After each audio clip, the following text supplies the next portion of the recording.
Boom, boom. It's a Leo Be the Lion show. Boom, boom.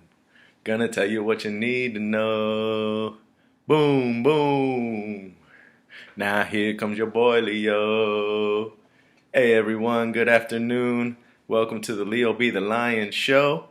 The background may look a little different. I was unable to go to Radio Respectable Street today because they're doing renovations this week. So you can't find me on subcultureradio.com this week. You can look for me on my YouTube channel, Leo Be the Lion. I tried to stream live. However, I didn't know that with YouTube, you gotta get verified or you have to wait 24 hours before you can stream live for the first time. So I'm not gonna be streaming this one live, uploading it to YouTube. Thanks everyone for following me. I'm only going to be taking this 1 week hiatus, and then we should have the subcultureradio.com studios back up and running, and you'll recognize me there with the graphics, the music, Hunter keeping my levels right, and everything like that. But without further ado, let's get going. Let me tell you what I'm going to talk about today on my Leo Be the Lion show. It's episode 8 of the Leo Be the Lion show, bringing it to you Mondays, normally live from 5 to 6, Respectable Street, part of subcultureradio.com. If you go on subcultureradio.com, when I'm recording live, you can go to the website, and in the middle there's a little radio link. We're still working on YouTube live streaming for the radio station, and I always post my videos after the fact, after I do a little post-production to YouTube, so that I can put it on my YouTube channel, Leo Be the Lion. If you want to follow me on Twitter, Leo Be the Lion Show, and on IG, it's Leo Be the Lion Show. Also, if you know me in real life, you can follow me on Facebook. So, let's get into let's get into what I'm going to talk about today, and that is my recap of the 5-pack of picks. I was 3-1 before I made 5 picks, 2 college, 3 NFL games for last week. Then we'll be getting into the Miami Dolphins, how they were able to get the victory yesterday against the New England Patriots to start this NFL season on a high note. And after that, I'll be talking about a wild weekend from week 1 in the NFL. It was one of the wildest weekends that I can remember in a long time in the NFL. I'm not sure if it's just because it was week 1, things are kind of crazy, teams are still feeling it out, but it was a wild weekend, and I'll touch on a couple reasons why it was a wild weekend. For my next topic after that, I'm going to be covering my 5-pack of picks upcoming this week, so we'll update my record, and then I'll be giving you another 5-pack of picks with a special 6th pick tonight for the NFL first Monday Night Football game of the week, which is the Denver Broncos going to Seattle to play the Seattle Seahawks, and Russell Wilson is returning to his old stomping grounds in Seattle. Also, I just want to bring to your attention a reminder that on next week I will be back in subcultureradio.com. Don't forget to follow me, Leo Be the Lion Show, and subscribe to my YouTube channel. And also, if you disagree with me, anything that I have to say on these videos, or you have any feedback, please comment, like, or subscribe.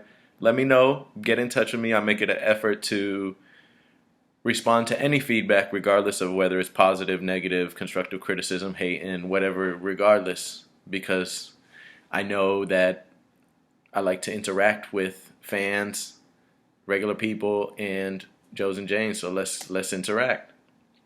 So let's get to it. The recap of my 5-pack of picks went something like this. So last week I made 2 college and 3 NFL picks. Going forward, that's going to be my standard 5-pack of picks. And let's go for the first games. I was 3-1 coming into the week. I had made 7 picks so far. 3-1, and so that's 500. You can't get more 500 than that. But I picked a few games, and I did pretty well this week. So the first game that I picked is University of Kentucky versus the University of Florida. UF versus UK. it was in the swamp, and University of Kentucky was an underdog after Florida upset number 7 Utah in the previous game. And something about that just made me think it was overreacting. So I was on the UK sidelines, or I was on the UK side. I took the points, 4.5 points with Kentucky to with the 4.5 points, and they were able to win the game outright, 26-16. So that's a win right there, 1-0 in the 5-pack of picks. The second game was University of Miami versus University of Southern Miss, and it was in Miami. Kind of messed up that it was the game before, the day before the Miami Dolphins were supposed to play the New England Patriots in Hard Rock Stadium. I was worried about the field conditions for the Dolphins, but it didn't affect the Dolphins as much as I thought. And also, UM didn't cover. They were 26.5-point favorites. I laid the 26.5 points. UM won 30-7, which is only a difference of 23 points. I lost that bet, so 1-1 on the week for my 5-pack of picks. I don't think UM is quite back yet. If they're not destroying teams that they should destroy, and 23 points, yeah, that's still a blowout. I think anything over 20 is usually a blowout. 21 zip is a skunk, kind of thing like that. But if you're a 26-point favorite and you're trying to play with the big dogs, UM, y'all got to cover to make that happen, to really show that you're back. The third game, so I'm 1-1 so far in my 5-pack of pick recap. Hashtag 5-pack of picks. Remember, if you're tweeting or you're IGing or you're Facebooking and you want to get in on these 5-pack of picks or what you think about them, hashtag me those 5-pack of picks. And I'm happy to discuss and debate with you whether you think I'm wrong or right. Let's talk about it. The third pick was my Miami Dolphins versus the New England Patriots. And getting into the NFL, it makes me just feel so excited that football is finally back and finally able to fill that place in our heart that we've all been looking for. Now, we're going to talk about the Miami Dolphins. I laid the 3 points against the New England Patriots. The reason why I thought about this is because I thought Tua was going to have a good game. I knew our defense was something special, and our defense is nasty. The Miami Dolphins defense is a turnover machine, pressure on the quarterback, not letting your receivers get any breathing room type defense, and that's the type of defense that I like to represent. So go Dolphins. The Dolphins finished the game 20-7. They were able to take care of business. They were up 17-zip at halftime. So the second half has me a little concerned. We were only able to score 3 points. I thought we were going to blow the Patriots out of the water. But still, to defeat them, get 2 interceptions on Mac Jones, and for Tua to have a decent game, Tua had a B-C+ game. He was 23 for 33, 270 yards, and a touchdown with no interceptions. There was 3 plays where he was about to get sacked that he tried to throw the ball away late, and it almost was fumbles. They almost were fumbles. So if Tua, you need to lock that. You need to clean that up. If you sense the pressure and you can't get away, don't force it. Live to fight another down and take the sack. We have such a high-flying offense that if we're at 3rd and 15 or 2nd and 12 because of a sack, I don't think that's such a drive killer as they might have been in the past for the Dolphins, where we are only a dink and dunk offense.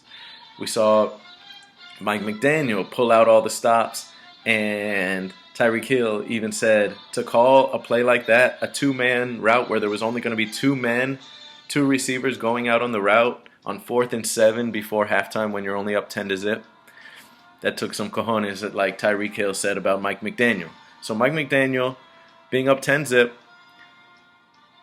less than 2 minutes left in the in the first half, he decides to call a slant play, 15 to 17-yard slant play for Tua and Waddle. Tua puts the ball on the money. Like, if a dollar is right here, he put the ball right there, because that's basically how on the money it was. And Waddle took that ball and was gone off the yak yards. So he was gone, touchdown, 17-zip at halftime. Game was over at that point. Dolphins win 20-7. 2-1 in my hashtag 5-pack of picks. Let's go, Leo Be the Lion Show. You're listening to me. Hey, follow me on Twitter, Leo Be the Lion Show. IG, Leo Be the Lion Show. Or look for me on YouTube, Leo be the lion. Now, some people be like, you're so weird, Leo. You're so weird. But what I want to say is, I'm never going to give you anything but 100% Leo be the lion. So if it looks weird to you, that's because you couldn't do it like me. Or if it looks weird to you, that's because you wouldn't act like that. But guess what? Your boy Leo be the lion can handle it. I got big shoulders, I got broad shoulders, I can handle it. So I'm going to act myself. So if you are hating on Tua and you're nitpicking plays and there's just one little play that you don't want to, that you think Tua's trash, and then you don't show all his other plays where he made good completions, bro, you might as well just be a Jets fan, especially if you're hating on Tua as a Dolphins fan. And if you call me weirdo, just keep calling me weirdo. I thrive in that. I'm like Bane. I was born in the weirdness. All right, let's continue. 2-1 on my 5-pack of picks. I just had to get that out there because, I'm not for everybody. But the people that know me know I'm a wild one, know I get it done. And chances are I'm probably the realest person you ever met. And multiple people have told me that in my life. So I don't think I'm just joshing you. All right, fourth pick. Fourth pick in the 5-pack of picks, 2-1 on there. I picked the Bucks versus Cowboys. I picked the Bucks minus the 1.5 because earlier in the week the line was minus 1.5. So I took the Bucks laying the 1.5 to beat the Cowboys. They came in there, took care of business with field goals for days, and won 19-3. And I think this is the beginning end for the Cowboys. Yeah, it was only week 1.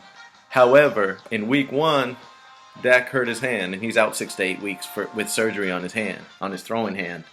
So he's out 6 to 8 weeks.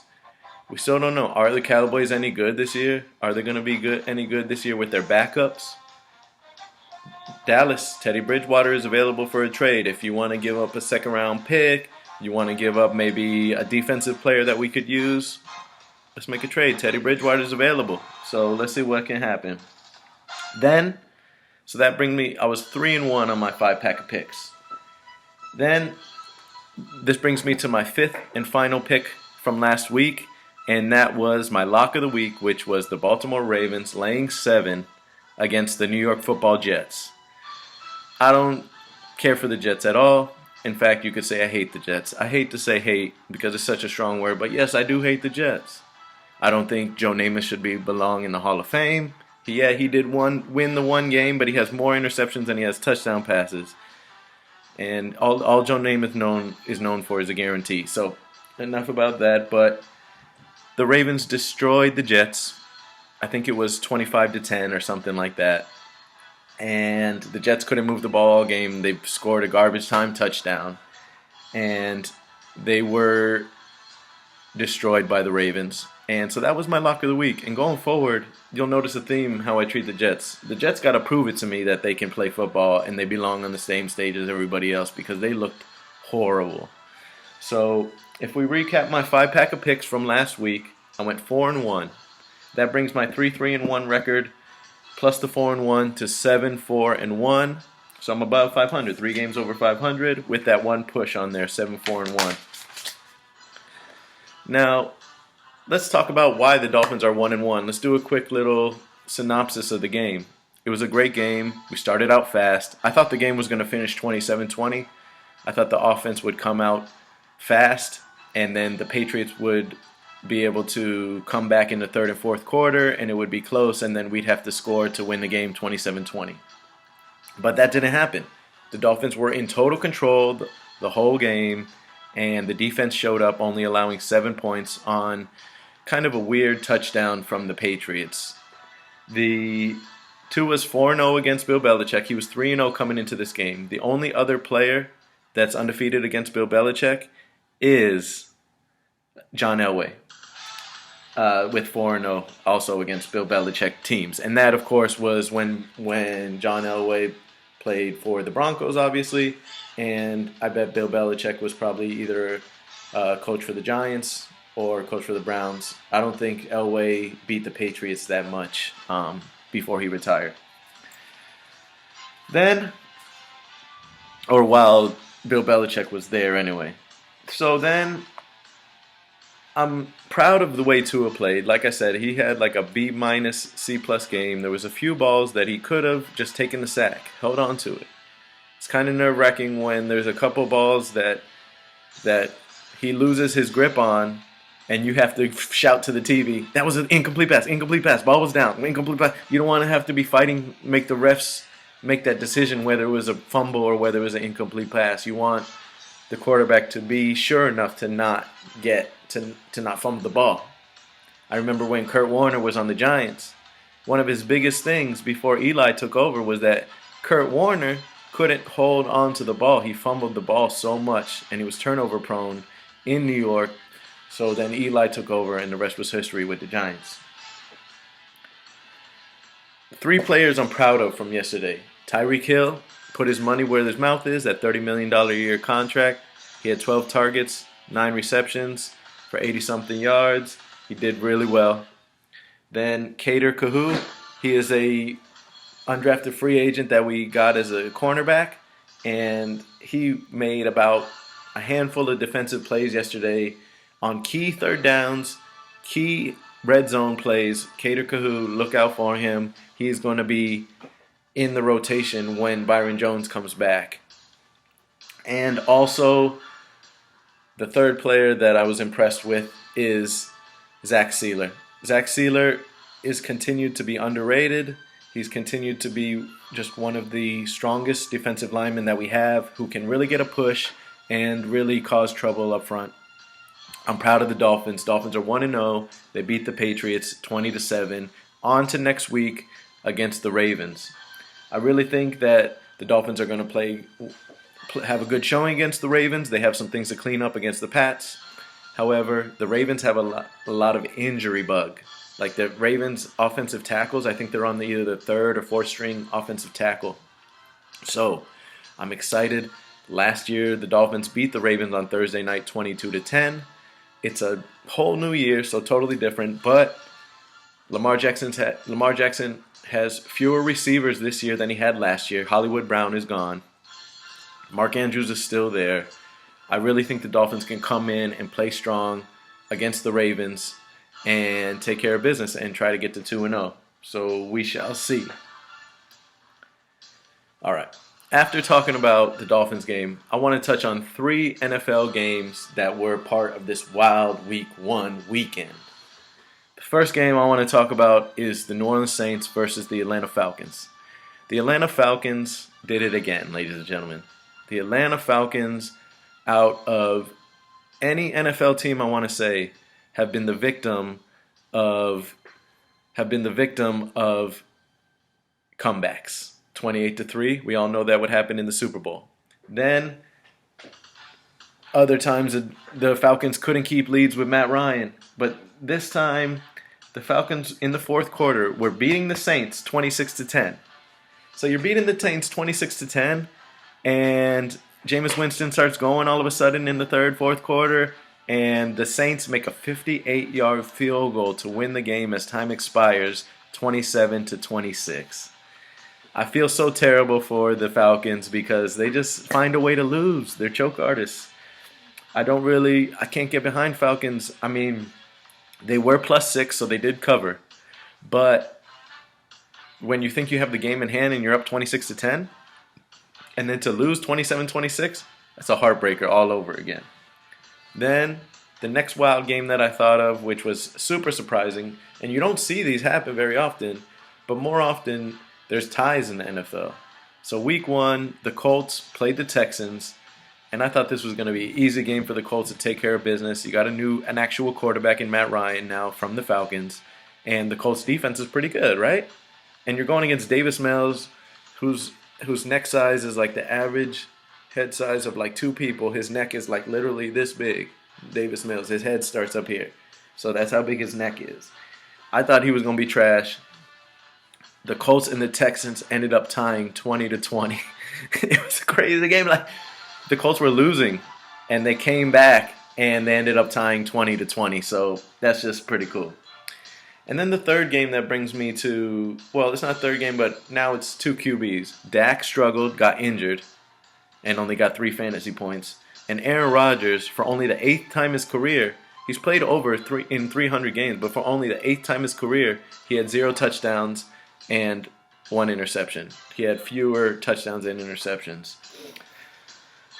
Now, let's get into the meat and potatoes of really what I want to talk about going forward for the rest of this show is my 5-pack of picks for this coming week.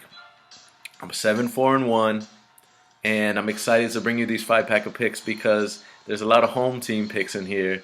I like to keep it like how I've talked about the stock market in the past, where if you wear Nike, if you have a MacBook, if you support Walmart, why wouldn't you invest in them at the same thing? Well, that's the same way I have with teams like the Dolphins. I'm a Dolphins fan. I do a lot of research on the Dolphins, so of course I want to invest or try to bet on the Dolphins because I think the more knowledge that you know about a team, the better you can accurately predict with consistency how they're going to perform. That's the toughest part. Is can you predict how a team is going to perform consistently? And if you do, chances are you can make lucrative moves out of that. You can have some value there when you're making those picks. So we're going to start with 2 college picks, and then I'll give you my 3 NFL picks and a special 6th pick on that hashtag 5-pack of picks for Monday Night Football tonight against Denver and Seattle. So let's get into it. The first pick that I'm making for my 5-pack of picks is FSU laying 2 points versus Louisville. Now, Louisville, we don't know what we're going to get out of Louisville because week 1, they got blown out by Syracuse 31-7. Syracuse is another ACC team. Week 2, they go into the bounce house in Orlando against my UCF Knights and beat the UCF Knights 20-14 thanks to a good defensive effort, intercepting John Rice Plumlee and causing turnovers for the UCF Knights all night. The Louisville Cardinals were able to win 20-14. I think that FSU will have a better showing against Louisville. Yeah, they're favorites like the Knights were, but the Knights were 6-point favorites. FSU is only 2-point favorites. And the reason why I think that they'll have a better showing is because I think that FSU's defense is similar to UCF's defense, where on certain days they'll be pretty good, certain days they won't be so good. But the main difference is that I think I believe Jordan Travis will have a better game than John Rice Plumlee had as quarterback for the UCF Knights. I think Jordan Travis will have a better game for FSU against Louisville than Jordan Travis did. And now Louisville has a pretty good quarterback too in Malik Cunningham. But I really think that although it's in Louisville, Kentucky, I really believe that FSU will go up there, continue their winning ways, and take care of business, cover the 2 points against Louisville. So that's number 1 in my hashtag 5-pack of picks. The next college game in my hashtag 5-pack of picks is an in-state rival. They've played before, and they're both. I'm an alumnus from both of them, alumna from both of those schools. UCF comes down to beautiful Boca Raton to play FAU. This game is going to take place on Saturday, September 17th. UCF is a 9.5 point favorite against FAU in Boca Raton. UCF just lost to Louisville 20-14, and they destroyed SC State 56-10. FAU looked strong in their first matchup and won their game, but then lost to Ohio. They lost to Ohio by 3 points, 41-38. It was a close game until the third quarter, where Ohio jumped out to like a 21-point lead, and FAU was unable to close it and looked sloppy. This is a lot of points to give an in-state game. For UCF versus FAU, I'm taking FAU with the points, 9.5 points against UCF. Yeah, I think UCF can blow out teams, but I don't think this is the year that they're going to blow out the teams. We have FAU has N'Kosi Perry, a former University of Miami quarterback, and John Rice Plumlee, like I mentioned earlier, from UCF, had a terrible game against Louisville, and I think FAU's defense is going to be coming ready to play at home. The crowd's going to be hyped. Chances are the game's probably going to be sold out, and if the weather is good, look for Willie Taggart to have FAU ready to play and ready to compete and keep the game close in the fourth quarter. So I'm taking FAU with the 9.5 points against UCF. This has me torn because I'm house divided, and UCF's embarrassing quarterback play might continue regardless of who they're playing. I was sold on John Rispoli, but I guess he's just not. He surprised me in game 2, and I just don't think he's got it, especially against that type of competition in Louisville versus when he had a great game the week before when he was playing at FCS 1AA school. Now, let's move into our NFL portion of the hashtag 5-pack of picks. And you guessed it, I'm taking my Miami Dolphins +4. Oh, excuse me, the line has moved down. +3 in the hook against the Baltimore Ravens. Yeah, it's in Baltimore. And I think that it's going to be a tough matchup for the Dolphins defense. Can the Dolphins defense get after Lamar Jackson, contain Lamar Jackson? Yeah, the Dolphins beat the Ravens 22-10 last year, but it's a whole new year, like I've said. And I'm curious as to whether the Ravens can get revenge from last year and take care of business with Lamar Jackson playing. So the D is better than the Jets defense. The Dolphins defense is better than the Jets defense. Our offense is better than the Jets offense. And at the same time, I think our defense can get after Lamar Jackson because the Ravens are on their third string tackle. Ronnie Staley's out, and their O-line is kind of a mess right now. So I think with our pass rushers, with our nasty Josh Boyer-led defense, the Dolphins will be able to take care of business and cover the +3.5 against the Baltimore Ravens and hopefully win outright on the money line. Let's go Dolphins, fins up, baby. My fourth in the 5-pack of picks is my lock of the week. Every week I'm going to be releasing a lock of the week. Last week my lock of the week was the Baltimore Ravens laying 7 against the New York Jets. They covered, so the lock is still good. The Lion lock of the week is the Cleveland Browns laying 6 points against the New York Jets. The New York Jets are trash until proven otherwise. I really think the Browns' defense against Flacco is going to take care of business. The Browns were able to win the game last week against Baker Mayfield and the Carolina Panthers. And if you think about it, the Browns, or Joe Flacco is worse than Baker Mayfield in my opinion. And the Browns' defense is a better defense than the Ravens in my opinion. I think that the Browns' defense might have the best defense in the NFC North, just because they have Myles Garrett and they have Jadeveon Clowney and they have such a good pass rusher. They have so many pass rushers for the team. So, and I believe that Jacoby Brissett is going to play well against the Jets. He was the starter. He got the win last week for the Cleveland Browns. Jacoby Brissett, you might recognize that name. He went to Dwyer High School. Then he played for the Patriots and he played for the Dolphins. He didn't do that well as a backup for the Dolphins, 1-3. But against the Jets, you don't need to be that good. You just need to be good enough. So I'm taking my lock of the week, the Leo B. the Lions lock of the week. Lock it in is the Cleveland Browns laying 6 against the New York Football Jets. Let's go. So my fifth pick in my 5-pack of picks is the Steelers taking the 1.5 points against the New England Patriots. Now, Bill Belichick doesn't lose 2 games back-to-back very often. However, I think that the Steelers' defense is really good. Minkah Fitzpatrick blocked a kick yesterday, and he got a pick 6. And that was against Joe Burrow.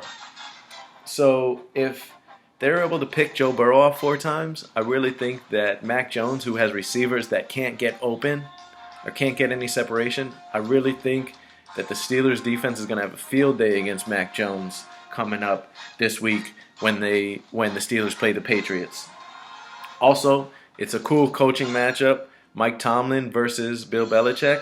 That's always a good matchup, and I really think Mac struggles. So Mac Jones is going to struggle. The Patriots are going to fall to 0-2, and I'm taking the Steelers plus the 1.5 points against the Patriots. So let me just recap my 5-pack of picks, and then I'll give you my special 6-pick for the Monday Night Football game coming up tonight. First picks are FSU laying the 2 points against Louisville, FAU taking the points, the 9.5 points against UCF, the Dolphins laying the 3.5 against the Baltimore Ravens, the Browns in my Leo Be the Lions hashtag lock of the week is the Browns laying 6 against the New York Football Jets, and it's in Cleveland, and the Steelers taking the 1.5 points against the New England Patriots.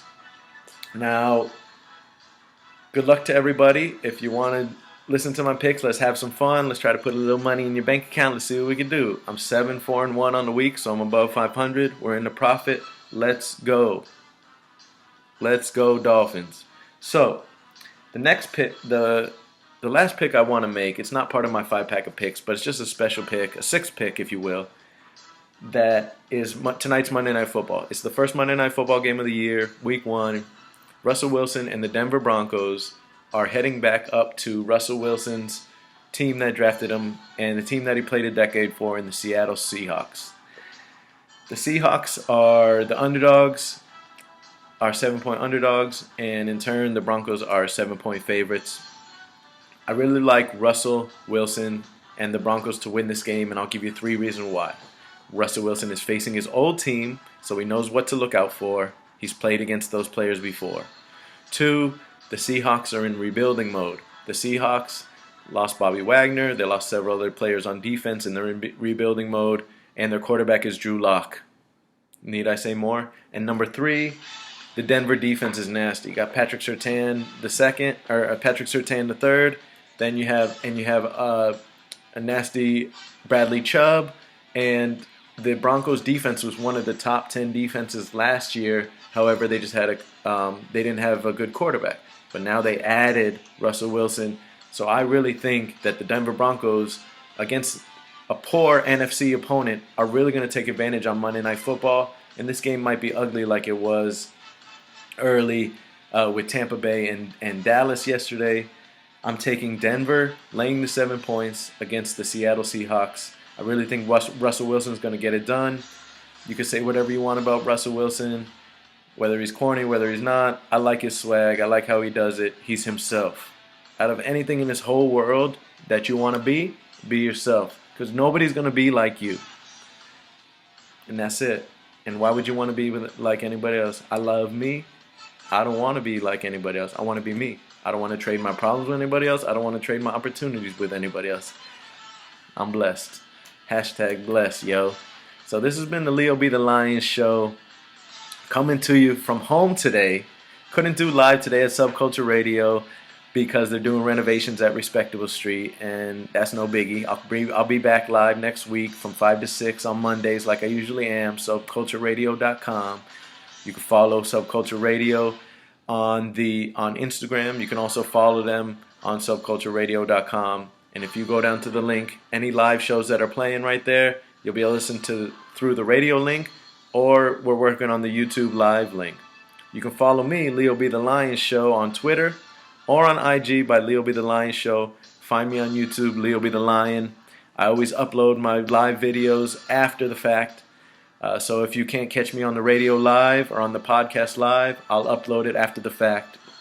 I'm working on a website so where I can take the audio recordings and I can send you to there, because right now there's no other way to archive the recordings unless I post it to YouTube after the fact. So please follow Leo Be the Lion Show on YouTube, IG, and Twitter. Happy to bring you these shows every week. Good luck everybody with the hashtag 5-pack of picks. Leo Be the Lion signing out.